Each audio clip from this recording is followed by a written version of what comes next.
এই প্রেসিডেন্ট তিনটা কারণে অপরাধী, যার বক্তব্য এই মহান সংসদে আমরা শুনতে পারি না। প্রথম কারণ হচ্ছে তিনি সমস্ত খুনের সহযোগী ছিলেন। তার আমলে যে খুনগুলো হয়েছে, একটা খুনের বিরুদ্ধেও তিনি শাসক গোষ্ঠীর প্রতিবাদ করেন নাই। সেই খুনে তিনি কোনো ব্যবস্থা গ্রহণ করেন নাই।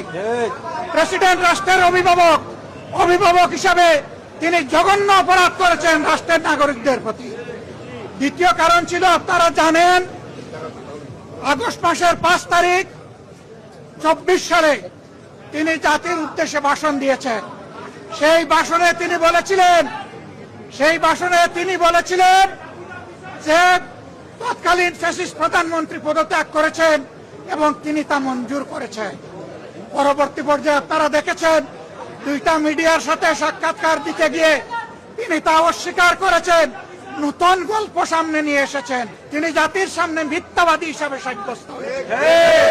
দেশের প্রেসিডেন্ট মিথ্যাবাদী সাব্যস্ত হওয়ার পরে প্রেসিডেন্ট হিসেবে তার আর কোনো নৈতিক অধিকার থাকে না।